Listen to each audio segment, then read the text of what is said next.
तो आज मैं आपको एक अनोखी रहस्यमय कहानी सुनाऊंगा। अगर आप चैनल पर नए हैं तो अभी सब्सक्राइब कर ले तथा कहानी पूरा देखे। अंत में एक अनोखा रहस्य छुपा है। धन्यवाद। तो सुनिए। सृष्टि में एक पर्वत था जिसका नाम प्रतिबिंब शैल था। ये पर्वत अपनी असाधारण गूंज के लिए प्रसिद्ध था। यहाँ जो कुछ भी बोला जाता था वह कई गुना और विकृत होकर वापस आता था। इस कारण यहाँ के निवासी, जिन्हें प्रतिध्वनि कहा जाता था, हमेशा डर में जीते थे कि कहीं गलती से कोई बुरा या नकारात्मक शब्द न बोल दे, क्योंकि वह विकृत होकर लौटता था और उनके जीवन में दुर्भाग्य लाता था। परिणाम स्वरूप प्रतिध्वनि समाज के लोग मौन रहने लगे। वे एक दूसरे से अपनी सच्ची भावनाएं छिपाते थे और उनका जीवन कृत्रिम शांति और अव्यक्त भावनाओं का बोझ बन गया था। वे चाहते थे कि उनकी आवाज गूंजे नहीं बल्कि शांत रहे। इस समाज में मुखर नाम का एक युवक था। मुखर शिव का भक्त था, पर वह इस दबाव से दुखी था। वह जानता था कि सच्ची शांति मौन में नहीं बल्कि सत्य को व्यक्त करने में है। वह शिव से प्रार्थना करता था कि वे उन्हें अभिव्यक्ति की शक्ति और शब्दों के डर से मुक्ति दिलाएं। शिव ने उसकी प्रार्थना सुनी और उन्होंने एक वृद्ध, बहरा और गूंगा साधु का रूप धारण किया। साधु के हाथों में एक डमरू था, पर वह उसे बजाता नहीं था। साधु शिव प्रतिबिंब शैल पर आया। वह न तो बोल सकता था और न ही सुन सकता था, पर वह अपने भावों को चेहरे के हाव भाव और इशारों से व्यक्त करता था। मुखर ने साधु को देखा। उसने सोचा कि यह साधु तो और भी बंधन में है, न सुन सकता है न बोल सकता है। मुखर ने साधु से इशारों में पूछा, आप इतने शांत कैसे हैं, जबकि आप बोल नहीं सकते? साधु ने भी इशारों में उत्तर दिया, मैं बोल नहीं सकता, पर मेरा भाव बोलता है। तुम बोलते हो, पर तुम्हारा भाव चुप है। साधु ने अपना डमरू उठाया। वह डमरू को बजा नहीं सकता था, इसलिए उसने उसे जमीन पर रख दिया और उस पर धीरे से ठोकर मारी। डमरू से कोई ध्वनि नहीं निकली, पर उसकी लकड़ी से एक शांत सूक्ष्म कंपन पैदा हुआ। साधु ने मुखर से कहा, तुम्हारे शब्द गूंजते हैं क्योंकि तुम उन्हें डर से बोलते हो।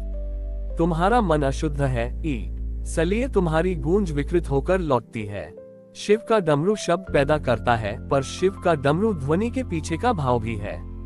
साधु ने रहस्य समझाया, तुम्हें शब्दों को नहीं छोड़ना है, बल्कि शब्दों के पीछे के क्रोध, ईर्ष्या और झूठ को छोड़ना है।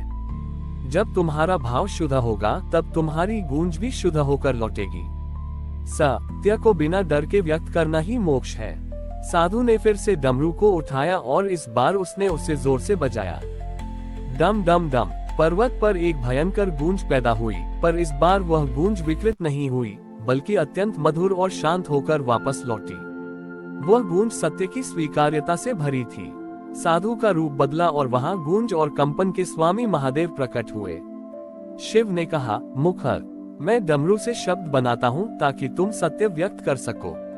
अब तुम जाओ और निडर होकर सत्य बोलो।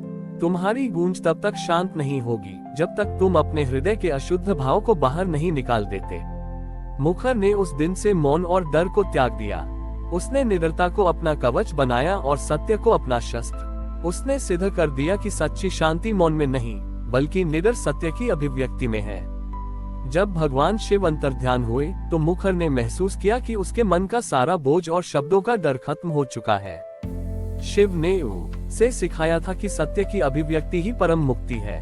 मुखर ने वह डमरू उठाया जिसे शिव ने बजाया था।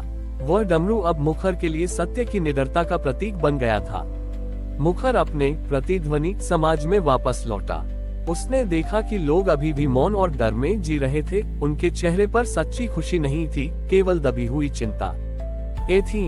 मुखर ने राजा के दरबार में प्रवेश किया, जो सदियों से मौन और कृत्रिम शांति से चलता आ रहा था। मुखर ने डमरू बजाया। डम डम डम। पर्वत पर गूंज उठी। सभा के सभी लोग डरकर कांप गए। राजा ने क्रोधित होकर मुखर से कहा, तुमने नियम तोड़ा। तुमने अनावश्यक ध्वनि पैदा की। इससे हमारी प्रतिध्वनि विकृत हो जाएगी और दुर्भाग्य आएगा। मुखर ने शांत पर दृढ़ स्वर में उत्तर दिया, महाराज, दुर्भाग्य ध्वनि से नहीं आता बल्कि हृदय में छिपी हुई सत्यता से आता है। हमारी प्रतिध्वनि विकृत नहीं हो रही बल्कि वह हमारे दबे हुए झूठ को वापस ला रही है। फिर मुखर ने एक साहसिक कदम उठाया।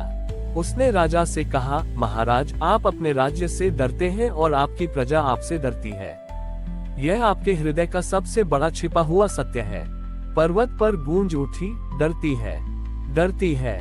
लेकिन इस बार गूंज विकृत नहीं हुई, बल्कि एक शांत स्वीकार्य सच्चाई बनकर वापस आए।